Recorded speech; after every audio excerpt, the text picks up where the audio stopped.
Hello, my name is Shellie Hardimon. I work with the TRIO Student Support Service Program. This is our 5th year having our TRIO alumni, professional, people from the community career panel. Well, I'm going to start off with the first question. You state your name and what your major was in college and the name of college and what degree you received. We'll start with you, Rhonda. Rhonda. Hi, my name is Rhonda Elmore. I'm currently the coordinator of student life here at ICC. As an undergrad, my major was public relations, and I went to graduate school for a master's in educational administration with a focus on college student personnel. Next. Hello, I'm Nancy Anderson. I graduated from the University of Maryland with a bachelor's, a double major in English and history, and then I went to Bradley University for a master's in counseling.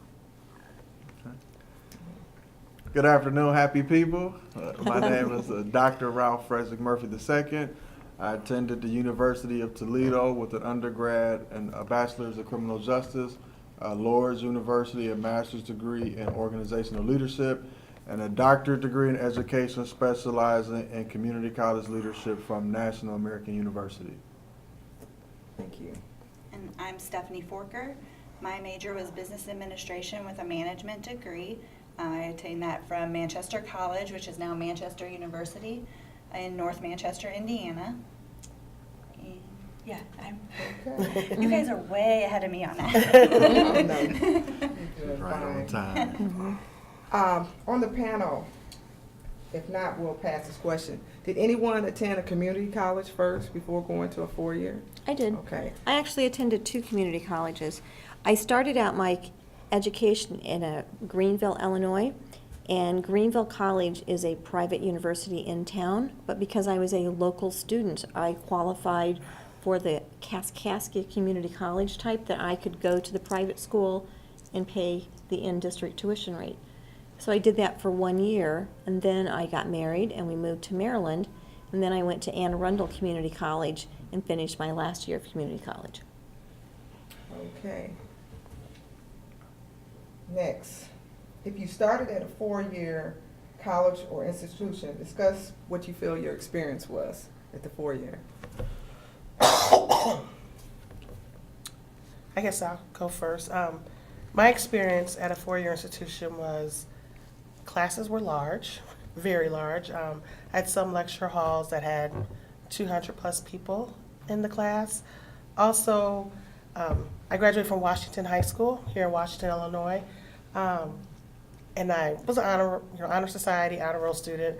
I didn't study a lot and got good grades. So I found out when I went to college, you can't read 5 chapters in one night in history and expect an A on a test. So that was my struggle, learning how to study, weeks ahead of time, coming home after each class and reading your chapters, before the test or the day before a test. I think that's very good. Anyone else have any comments that you would like to make? Well, even though I was at the community college paying the tuition, I was at a 4-year. And what I felt was because I was not living on campus, I missed out on so much being a commuter. Well, I'll add, I unfortunately did not attend a community college first. I wish I did. And I was a first-generation low-income student, and I was not a TRIO student, unfortunately, and I wish I was a part of TRIO, knowing what I know now. And so I attended the University of Toledo right out of high school, and I did live in the dorm. I graduated, originally from East Cleveland, so all of my friends had gone to the University of Toledo, and there was probably about 100 of us from the city of Cleveland attending the University of Toledo. And I would say that my experience was a daunting experience because, again, I had to work full-time. So I worked full-time, probably 2 or 3 jobs every year for 5 years at the University of Toledo. My grade point average was not as great as I wish it had been because of the amount of time I had to devote to studying that I actually devoted to working. And so my experience was fun. I did have fun, but it was more so challenging more than anything. Stephanie, do you have any comments? Well, I came from a small town too, about the same size as Washington. I'm from Indiana originally, and thought I was going to do interior design. Went to Purdue because that was where you're supposed to go for that. When you live in Indiana, that's where you're going to go. Went there, way too big for me. The only knowledge I had of Manchester College was that my uncle had attended there. Went there, fell in love, 1,200 students, small, perfect atmosphere. The dorms were like a sorority house, more so than a dorm with like over 500 people. It was much smaller. Was able then to be on the campus activities board. I was in student life with our RA program and the the council, what we could consider student council for the dorm. Was the president of that, did community efforts. So I was able to reach out, I think, more than I would have if I was probably at that bigger school. I would have felt like a little person in a big pond. Oh, Shellie, can I add too? Sure. I was part of TRIO at Illinois State University. It had a different title. It was called Minority Professional Services Program or Student Support Services, SSS. And they paired us with a mentor or an advisor that we met with regularly, kind of like what you all do with the students here. We did go to so many workshops on how to study effectively or taking notes effectively and things like that. And developing that relationship with my advisor really helped me get over that hump after that first semester at ISU.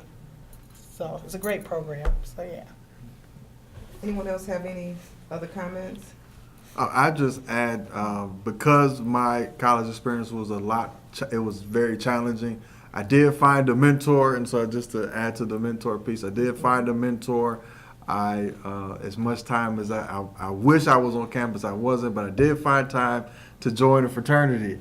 And so I did find time to join a fraternity, and the fraternity, Alpha Phi Alpha Fraternity Incorporated, in which I learned a lot about history. Some prominent members such as Dr. Martin Luther King, Thurgood Marshall, Jesse Owens was a part of this prominent organization, and I would say that had I not got involved in that organization, I probably would not be here today, because that organization did help me again grow as a young man into a professional in today's society. And so I do believe that being involved in college as much as possible, even if you do one thing, that one thing can make the world a difference. And so I did one thing and it worked. I agree with that. Okay, next, we're gonna talk about dealing with your particular job and discuss your job duties and experience in the workforce. Start with you, Rhonda. Okay. So as I stated before, I'm the coordinator of student life here at Illinois Central College. And pretty much what I tell people is I plan all the fun stuff with a group of students outside the classroom. And we do this so that students are engaged, and we find that studies show that they're more successful as college students when they're engaged on campus and involved in different clubs and organizations. I also hire, train orientation leaders who help us throughout May through August, and just orientating and getting new students acclimated to Illinois Central College. So in a nutshell, that's what I do. I do lots of other things outside my job description. I'm also a Title IX investigator with the college. So if there's some cases dealing with sexual assault or abuse, I deal with those cases as well. I've gone to trainings for that as well. And just, any other duties as assigned. Okay, I am a senior vocational rehabilitation counselor with the state of Illinois. And what I do is I work with people that have disabilities. Years ago, most of the people that came through the program had physical disabilities. We're seeing very few with physical these days. It's usually intellectual, emotional, and some physical disabilities. That's what my job is, because I'm also a licensed clinical professional counselor, and I'm also a certified drug and alcohol counselor. So I interview the clients, I review the medical and the psychological reports to determine if they're eligible for our program, and then complete tons of paperwork, because we love our paper even though we have a computer, to get things moving along. I can help people that have a disability go to college or help them to find employment. One of the misconceptions we deal with is a lot of people think we will just place them in a job, and we do not have a job that we can place them in. but we have a lot of connections and we know some different industries or where to send them to. We're a referral source.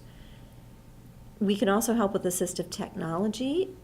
I use that a lot, particularly with my work retention cases, because sometimes we have somebody who actually does have a job, but they're in danger of losing it for whatever reason, and we can step in because maybe we can modify the workspace or modify the job or do a combination with assistive technology, and I can step in and help with that. And we're just really there to help. People always ask me, give me a list of everything you can do. There is no such list. It's one of those things, I have a broad range of powers. If I can justify it with an employment goal, there's a reasonable chance I'll be able to do it. But as far as having a laundry list of what are the things that you can do, there is no such list. So that's what I do in a nutshell. Ralph?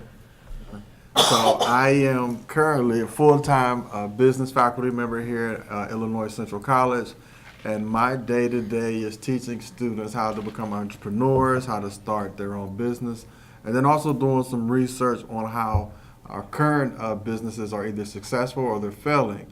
So I teach a business course, and then I also teach management courses here at Illinois Central College, where we talk about making managerial decisions, understanding people, how to motivate staff, learning and doing different research as it pertains to leadership styles and managerial styles.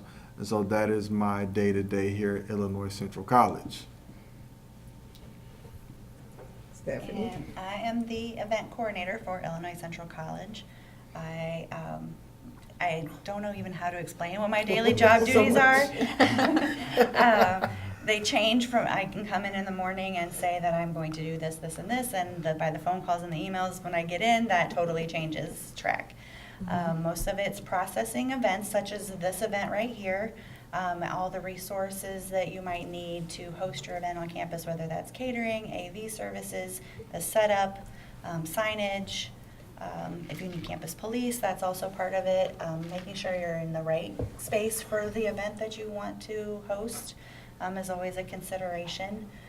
I started here as the event coordinator assistant part-time when I first moved to town, and then progressed to administrative assistant for the executive vice president of academic affairs, then came back to event coordination when the position for full-time position became open. So I've been here for 10 years. So people are out always saying, like, how do you know this? Or how do you know, and like 10 years worth of experience, but yeah, it's not something that's consistent day to day that you can say, I'm gonna come in and I'm gonna answer my emails and then I'm gonna check my phone messages, because you're always responsive to possibly a quick need, like a table didn't get set up in this area, to I forgot to order catering for lunch at noon. So pre-planning's hopefully in the works, but there's always adjustments to be made.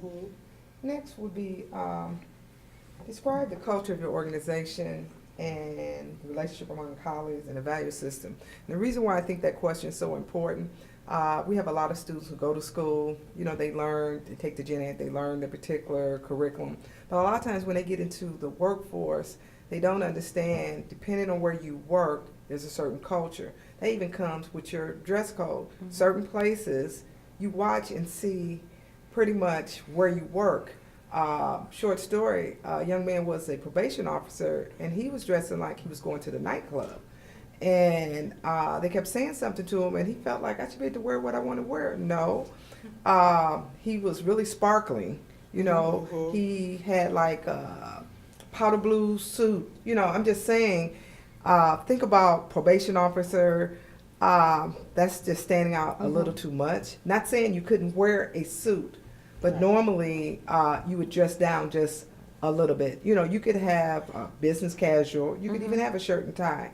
And so I've even had students, they've gotten jobs and they were terminated, didn't understand why, because they didn't understand the job culture. I guess I have to say here at ICC, it's very student focused, student centered, at least I hope. That's what we give off to students. In our office, we're pretty much laid back. Students are always in and out of our office. So I deal a lot with students on a day-to-day basis, but I also have meetings with my colleagues from different offices, different departments, which I enjoy because I get to know other people, how they think and things like that. And like I said, I have experience with orientation, so we cannot do that by ourselves. We're an office of 3, so we rely on people from different departments to help out, whether it's with check-in or presenting at some of the different sessions that we have with new student orientation. I also work with the advisors to the different clubs and organizations. We go over the student handbook with them and the rules, especially like when you want to plan an event, and we have to work with Stephanie, so we need all the information that we can get up front 2 weeks in advance, which does not happen all the time. We get a week sometimes. But just making sure that they know and understand the rules, and have their officers come to those meetings as well and sharing that information with them too. So I would say very student focused, and I think very, like I said, laid back, get along with everyone, so. So working for the state. Working for the state is interesting. I think it reminds, there's a military expression, you hurry up and wait. That's what we do a lot. For example, travel is a nightmare right now. I do some travel for my job, but fortunately not a lot. Some of the other counselors have large territories. If you are going over 18 miles round trip, it takes 3 forms in triplicate that have to be sent to 3 different supervisors to be signed off on. And of course, you need to do that a week ahead of time. So when you talk about something coming up at the last minute, then, it takes like 21 people to sign all of these signatures to get it going. So fortunately, my territory, I try to keep everything within that 9-mile one way, and I'm good. Then I do not have to do the paperwork. We actually have 3 different divisions in the office I work in, and it's very territorial. And it's not because of the people I'm working with, it's because of the job descriptions.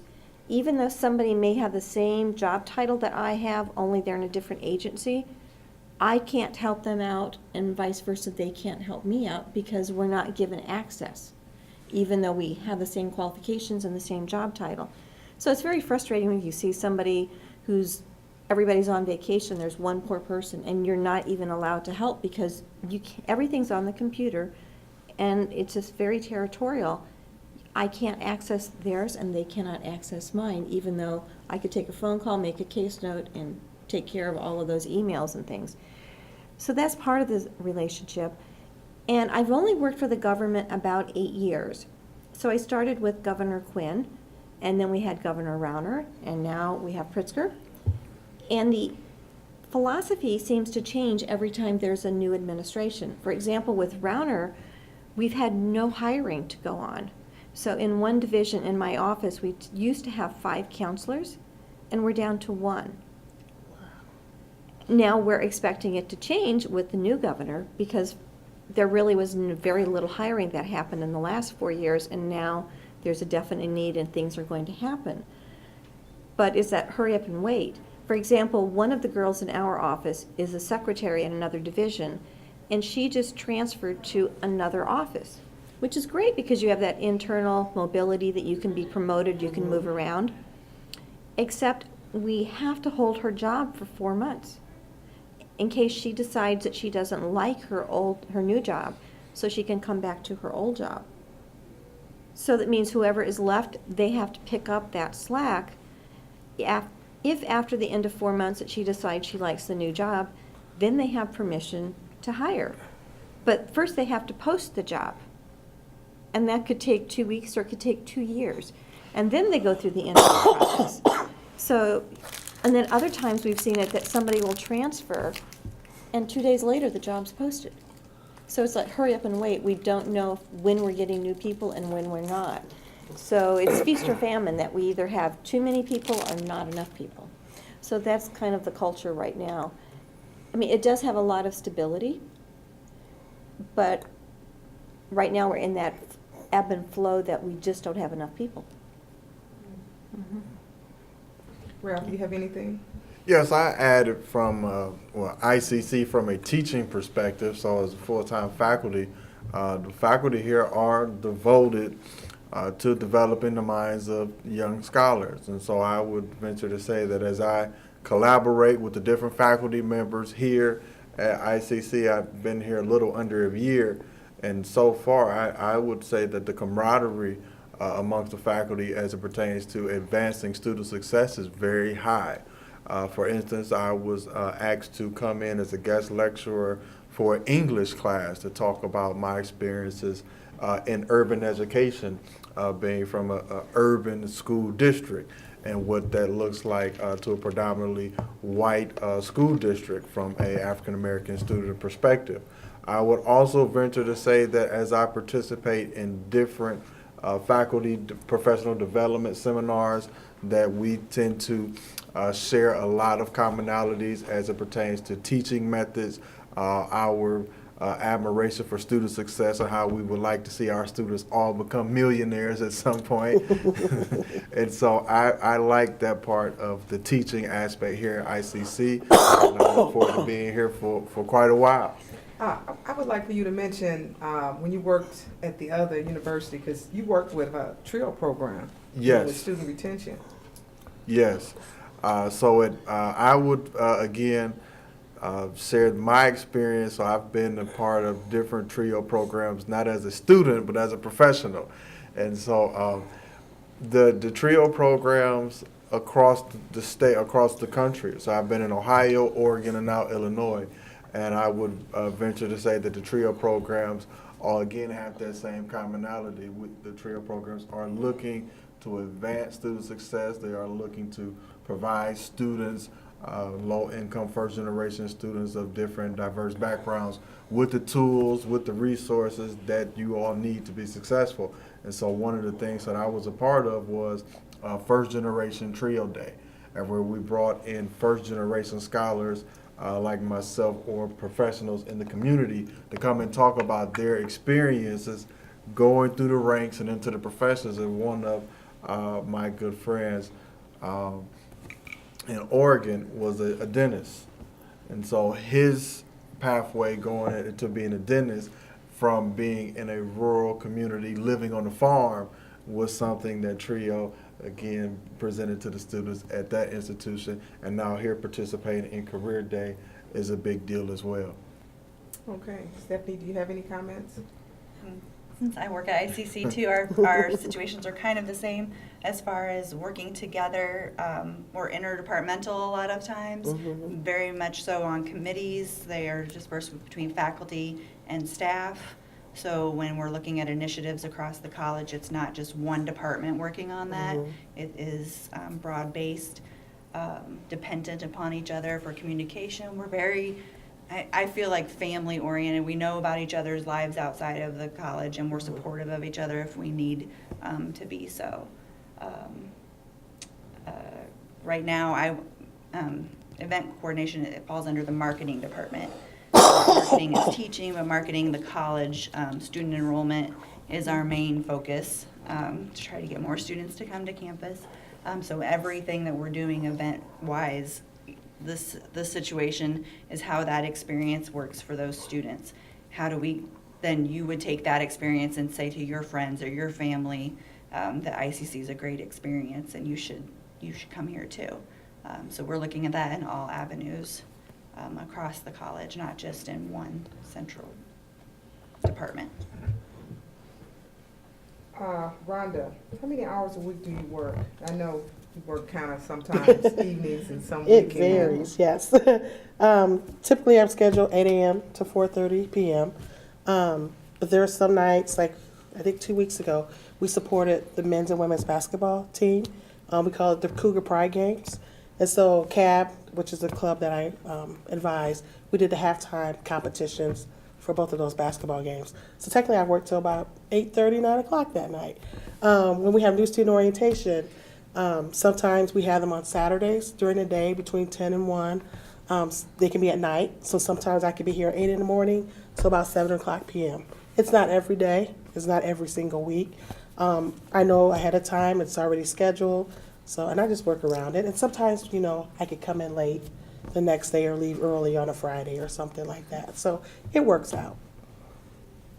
So Nancy, do you have mainly the 8 or I 9? am 8:30 to 5. The nice thing about the state, depending on staffing requirements, There is flex time available, so if I wanted to come in at 7:30 and leave at 3:30, I could, if my supervisor approved it. Or they do have alternative work schedules if you want to do, and that depends on staffing, and it depends on, because I would like to do it, because wouldn't it be nice to have every other Friday off? But it depends on the needs of the office, and it depends on the staffing. So it's a percentage ratio. If you have enough professional people in the office, then certain number of people can have that Monday off or that Friday off to have a 3-day weekend twice a month. But it depends on how many people you have in the office. So it is a nice option if you can get it. So Rob, your schedule? You're not going to believe me when I tell you this, but I'm never not working. Never. Full-time faculty, it's hard to gauge it in hours, okay? Because I have my email is connected to my cell phone. And so I have students that email me all the time, and as I share with my students, I check my email just as much as you may check your Facebook or your Instagram. Okay, so just think every 10 minutes you may like a post. That's me looking at my email. Okay, then the other thing is because I'm full-time faculty, I'm teaching, I'm always looking for new content. So if I'm reading, I'm trying to read a book. It may have nothing to do with business, but I may try to tie it in because it's learning. If I'm watching a movie, it may not have anything to do with business. Like this morning, we watched a clip on Usain Bolt's documentary. He's running track. And so tying that into a learning concept. And so I would venture to say, oh, let's not forget the weekends. So Saturday mornings, I'm here. Okay, some Saturday mornings I'm here in the TLC. And so if I had to put a time to it, I would say I probably work maybe 100 hours a week. It is always learning. However, I do have a rule. During the break, so when spring break comes, we're on break. Okay, So Stephanie. mine's probably similar to Rhonda's, 8 to 4:30, Monday through Friday, but it's event driven. So if it's something's happening in the evening or Saturdays, Sundays, I will be in attendance if necessary. Most of the time I've pushed out work orders that it's all taken care of and prepped, but I am on call. So like I have my cell phone, give that out. If there's any issues for that client that's going to be there, they can contact me. Also checking my emails, those come through. Happened to take Monday off, but I wasn't off. I was still checking my emails, answering things if it was an emergency or if it could wait till Tuesday, that was okay too. But yeah, we worked that 40 plus situation.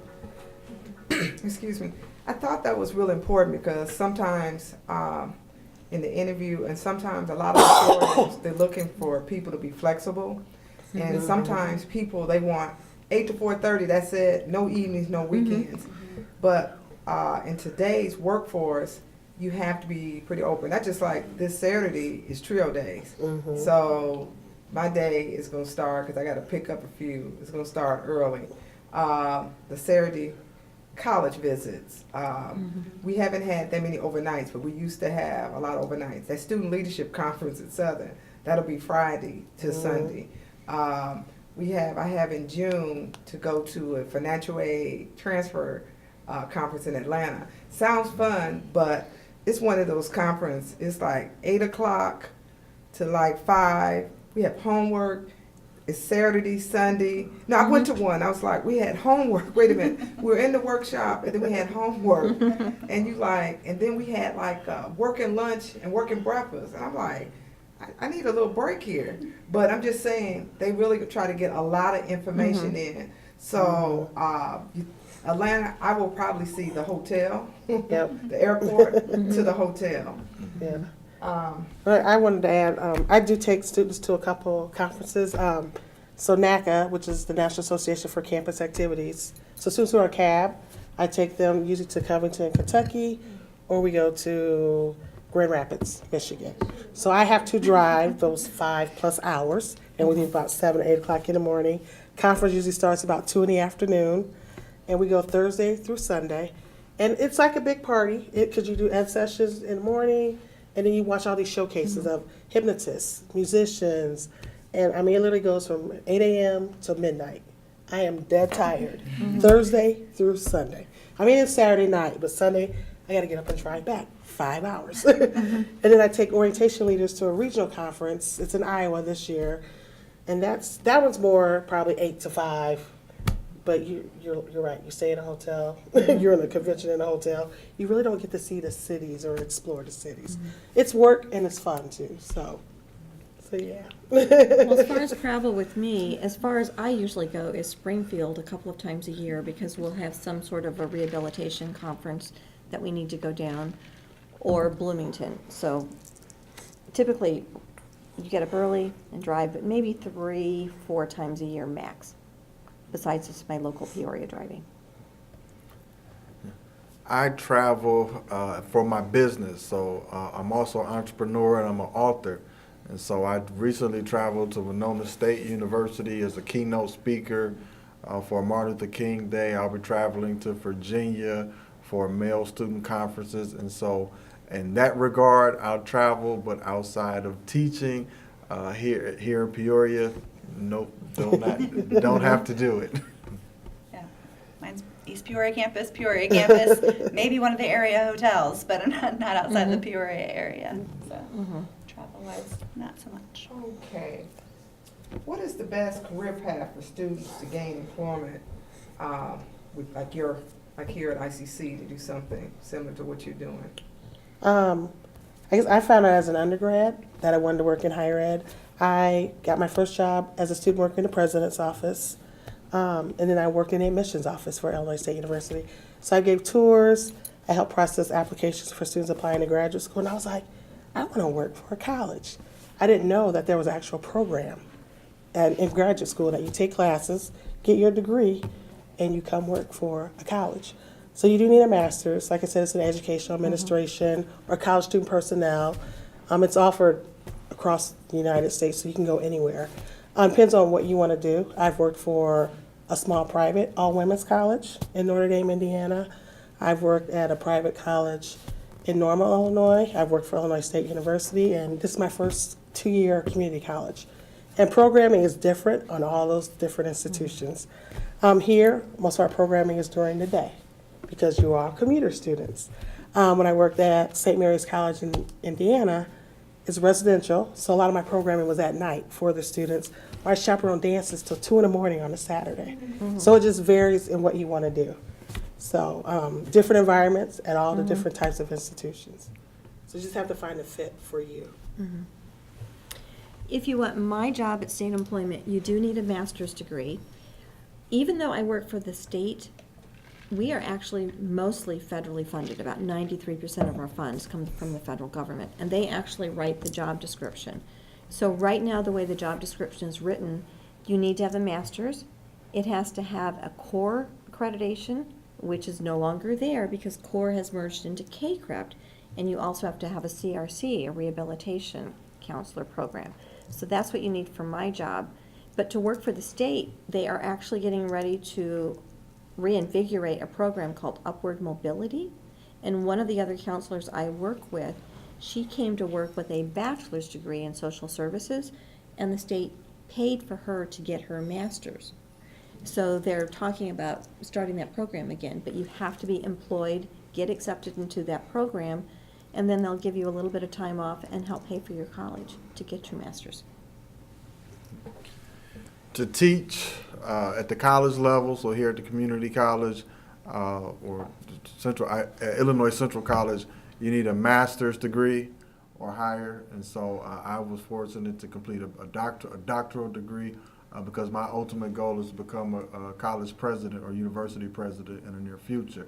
The pathway into teaching, I would strongly encourage and recommend that you start with a subject matter. You become a subject matter expert, and so there's English, math, science. So your core courses that you had taken in K through 12, you want to try to get a specialization in one of those core courses. Second, you want to get some entry level experience, and then hopefully some managerial experience. And so I have about 10 years, but 10 to 12 years experience in addition to some publications. So I'm an author, and then I also write publications and articles to various online organizations and community colleges of higher education nationally. And so that is the pathway. Oh, and then some other experience you might want to do is do some things for free. So you may want to do like a presentation on something you like, okay? Whether you could do a presentation on movies, you could do a presentation in my specialization would be on business, on entrepreneurship. And so you would get some years of experience to increase your vocabulary, to increase your comfortability with speaking in front of large crowds. And then from there you get recognized, and as you get hired, you can state your price at the door. Well, I have a business administration degree with management concentration, so event coordination was not on my radar when I first got out of college. I went more manufacturing settings, and I was a production planner. So the orders would come through from sales, purchasing, and then I would make sure that the pathway through the factory and the pieces that needed to be shipped, they followed in a production path to be out on a timely fashion. Sort of relatable to this, I came here, my kids were in kindergarten. I wanted to start working. They were in school full time. This was the first job I applied to, and I thought event coordination, production planning might have some similarities. But while I was in the manufacturing area, I also was part of different organizations where I was a leader in hosting events. So that helped me gain this position. I had portfolio that showed programs and menus and decorations and how I worked with contracts for different hotels, different venues all over. So if you're looking for, I think ICC, the event coordination is probably different than when you think of being an event planner. You're thinking of parties and weddings and fun planned to then work nights and weekends. So I'm lucky that I'm not having to do that all the time in this position. But for as far as gaining the event coordination part, having that history with production planning helped guide me in the direction. But it's all where you work. You learn those processes there. You might be able to bring some of that with you from a previous job, but you're going to learn on site more than anything. What advice would you give to students? Just in general? In general, students that we're looking at students that are in college that should be completing their degree. I think ICC, when it comes to transfer, only 30% of the students transfer. A lot of students are going in applying, but they're looking, to increase that number. So I'm looking at the work ethics. I'm finding that with today's society, students just do not have a strong work ethic. And so just for students here, some are going on to a 4-year, and then some will be going on to employment. I guess it would be follow your dreams. Find something that you're passionate about and turn it into a career. Like I said, I started out as a student worker working in the admissions office. I knew that was somewhere I was comfortable. I loved talking to people, talking about my college experience. I sat on panels and looked into it, talked to people, found out there's a career there. I've talked to students who have been on CAB. There was a student who was a child care worker, education major. She'd been fired or terminated from a child care job. So I was like, why would you want to do that? And I knew she's very passionate about event planning and things like that. So she ended up transferring to a different school in Michigan, got her degree in hospitality management. She's at Disney working in an internship for the year, and she is very happy and excited. So I just tell people, follow your passion, follow your dreams. So. I guess I'd like to say two things. One of the jobs that I do is, you talk about the millennials, I work on the soft skills.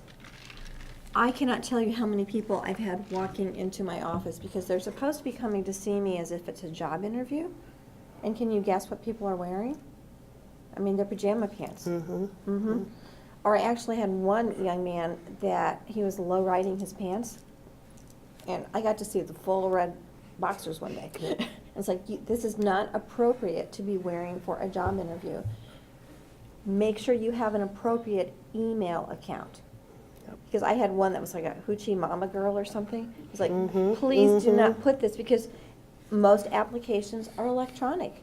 Those types of things will get your application thrown out.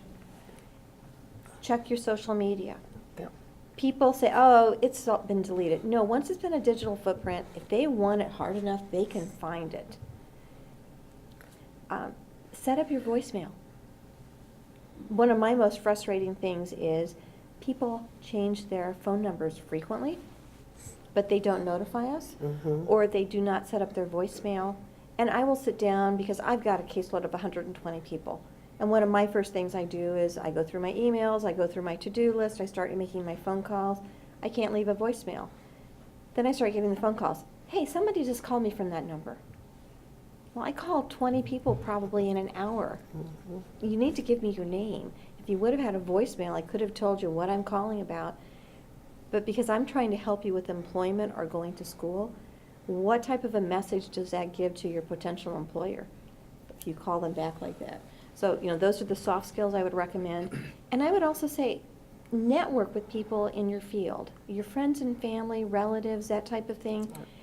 Because I had not worked for 20 plus years. I stayed home and raised my children. When my kids got older, that's when I got my master's, came back to school, graduated with high honors, and it took me a year to find a job.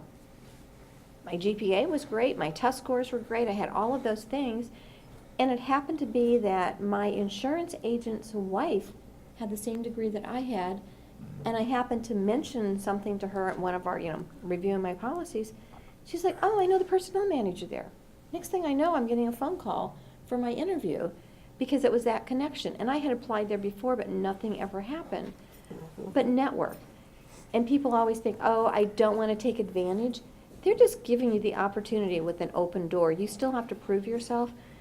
But most jobs are found through networking. Only 30% of the jobs are actually posted on the internet or on a job board, because most companies like to fill with people that they have some sort of a personal connection or relationship, or people can vouch for them. So network, network, network. Follow up on that thought. So remember, I teach business. I teach business and I teach management. And one of the reasons why I am here today is because of exposure. And so I told you I'm an author, and I wrote a book called I Hated School Until I Figured It Out. And you'll never understand how much I hated school, because you'll see me say, oh, he has a doctorate degree, he loves school. No, I hated school with a passion. And one of the things that I learned, and I shared this with students everywhere I go, is exposure. And so right now here at Illinois Central College, and I walk through the hallways, and I even talk to my students about this all the time, and she just hit this point head on the nail. You have to talk to people. And the most uncomfortablest thing you can do is get some lunch in the lunchroom and sit down at a table with a bunch of people you do not know. And you have to talk to people, because you need friends. And if you learn how to do it here at the college, you learn how to do it when you get into the business world, when you get into your career field. And I'll share this with you. Dr. Don Cameron, when I was completing my doctorate degree, Dr. Don Cameron, President Emeritus at Guilford Technical Community College in North Carolina.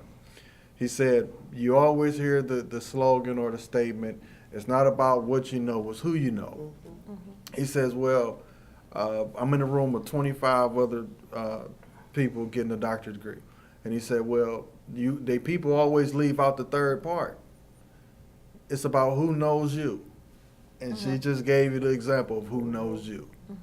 When I call, if I say I know this person, if I call them, will they pick up the phone? Will they call me back? If I send them an email, will they respond to the email? If I text them, will they text me back? And that is one of the most pivotal points that you will get at the college campus, because you are here to build a network. And I'll say this and I'll pass it on, because this is so big and so important. Bill Gates learned how to program computers before he ever enrolled in Harvard.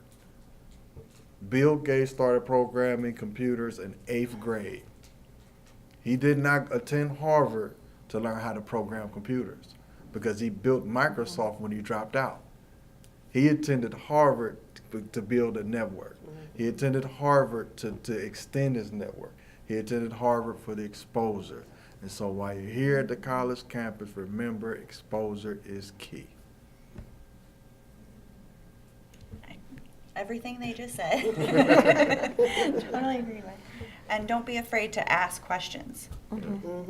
Reach out to someone. Might know if you were asking, and they might not know the answer, but they can help you find the answer or connect you to someone that might know the answer. That's what I've found at ICC. We might not know, but as long as you've asked someone, we're going to help you finish and follow through. We're not going to leave you hanging. So don't be afraid. Also, the world of texting and Instagram and short, quick, make sure you're spelling out everything when you're replying to those emails. Be cordial, be polite, be thankful after you've had that interview. Follow up with, it was so great to meet you today. Would love to see you again for a second interview. Here's my contact information again, just in case. Those are all steps that win big numbers when you're submitting those resumes. I also wanted to add, build relationships with your instructors or even with staff on campus. I had a student email me. She's at Bradley now. She transferred from here to Bradley. She needs a letter of recommendation for graduate school. I love her. I know her. Yes, I will write that letter for you. Another student who graduated from here was involved with CAB. She graduated from Elmore State University, is going into the same graduate program I attended. I wrote a letter of recommendation for her. If I know you, I don't have a problem writing a letter for you.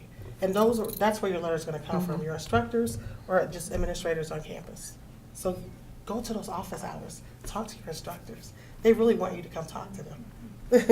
And what I'd like to add, build on what you said as far as questions, what I find, because I do presentations around Peoria talking about my community college program, and it's always hard to get that first question. But once the person asks the question, there's usually 20 other people that were thinking that, but they didn't have enough courage to ask the question. So there's no stupid question except the question has not been answered. Ask, in my opinion. I have one last question, and then if anyone from the audience has any question. What is the most rewarding aspect of your job? Working with you all every day. Seriously, this is why I do what I do. I learn from you all just as much as you're learning from me. And every year I'm still learning. So A couple of weeks ago, I just had like a bumper crop because, mostly I deal with people. You're dealing with the public, and you've probably all worked fast food or done something, and you know how it is dealing with the public.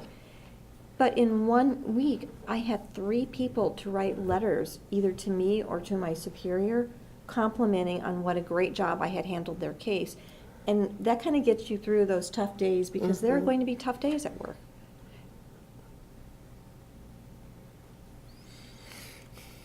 Most rewarding aspect of my job.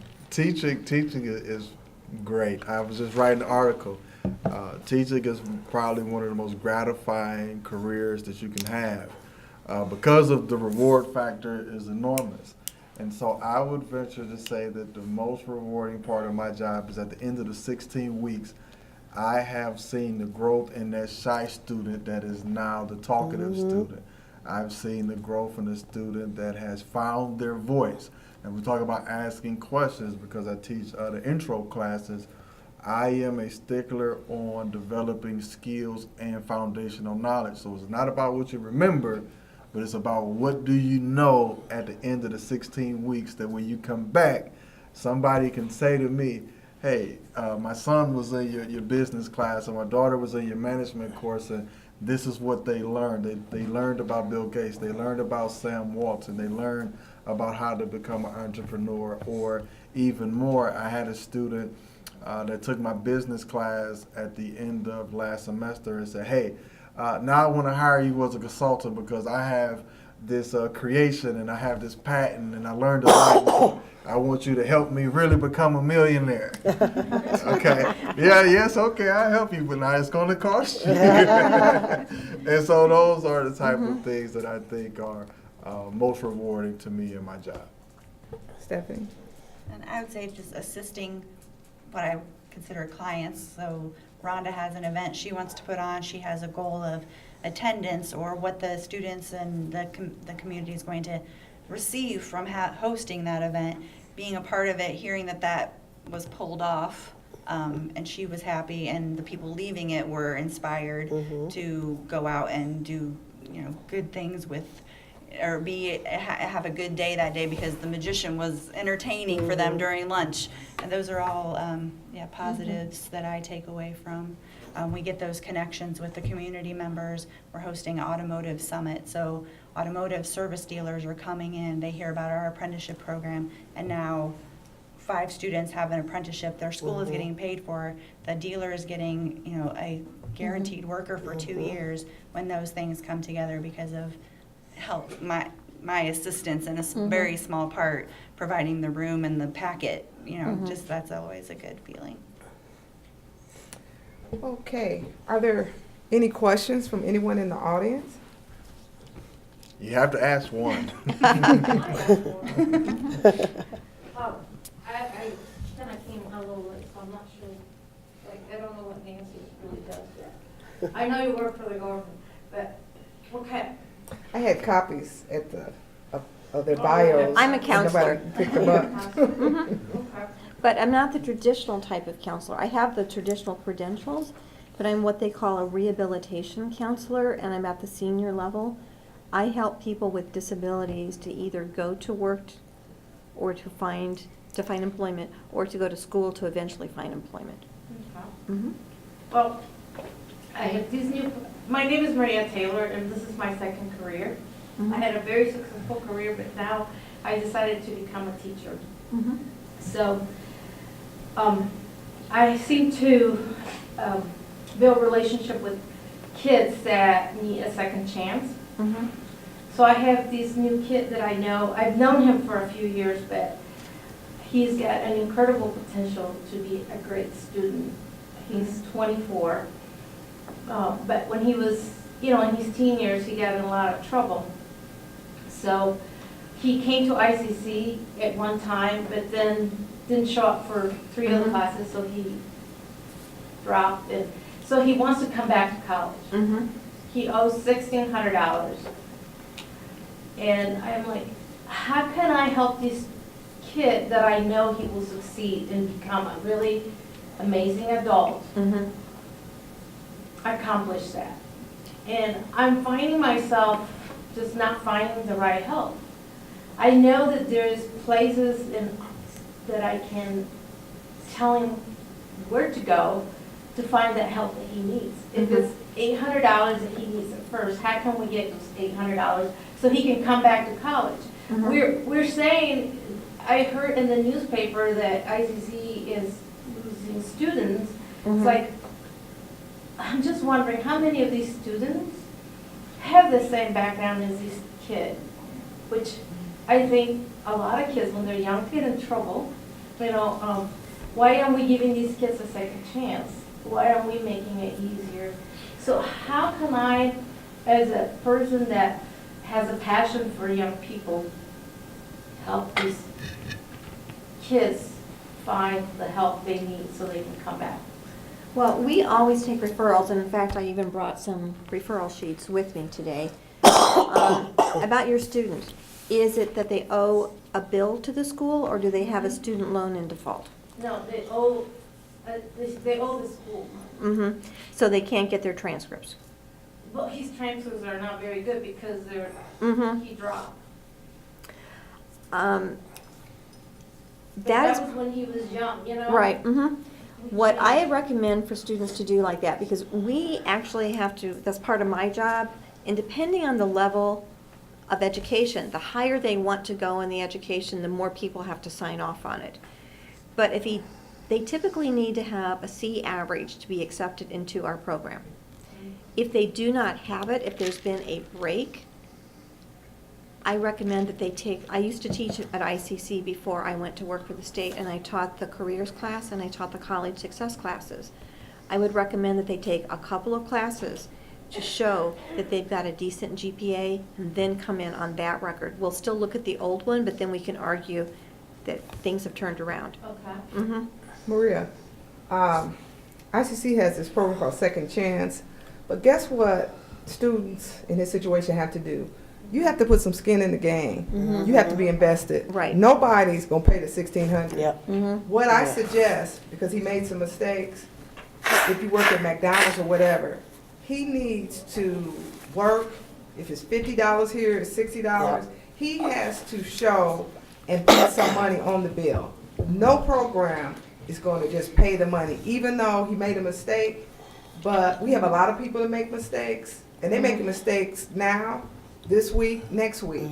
But I have found students that have lost their financial aid, when they've had to pay, when they did get back to school, they did so much better. But when people have free money, they still sometimes don't do as well. But I'm saying he will eventually get back. I've had several students in similar situations, some weren't even trio. ICC, if he paid to a certain point, they let people back in with a bill. Did you hear what I'm saying? Okay. But you can't just have a bill and you wait for somebody to pay. Yep. He Yep. has to Yeah. put something of his own money on it. So who do I like, I can motivate him to a certain point, but now I got him to where I have to, but now I'm like, okay, what do I do? How can I? Maria, can I share Can I something come with to you? This is what I found out.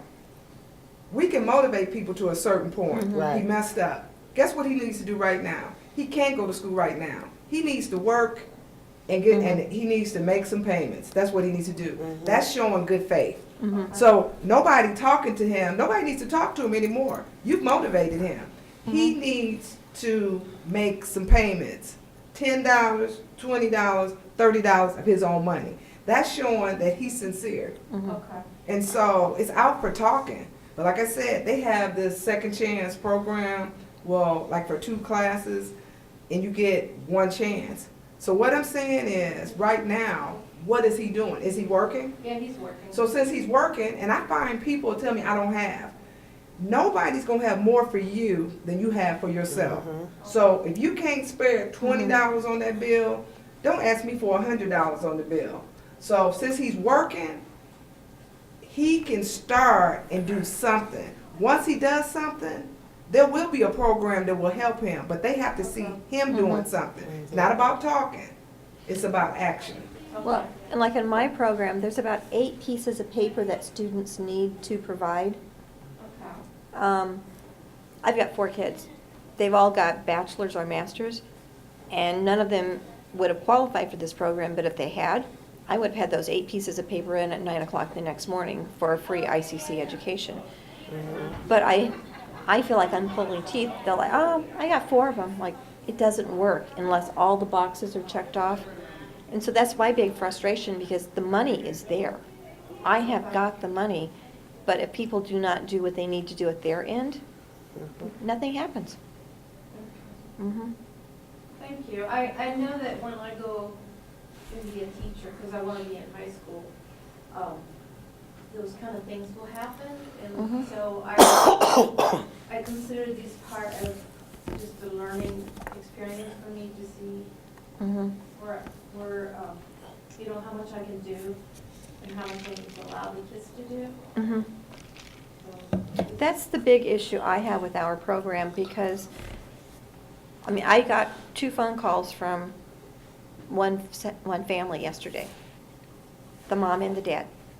Didn't hear from the student. Mom and dad are, because it's college. This is your own case. Parents can't call you in sick and do all of those things. The students have to take the initiative. And that's what I'm always trying to develop. This is a relationship between you and me. It's not your parents. And of course, the parents want it because they're going to save $3,000 plus a year. But if the students aren't doing what they need to do, the parents can't do it for them. They've got to do it. okay. Does anyone else have any other questions? If not, I would like to just thank the panelists for coming, taking time out of their busy schedule. And thanks again. Would everybody give them a hand clap?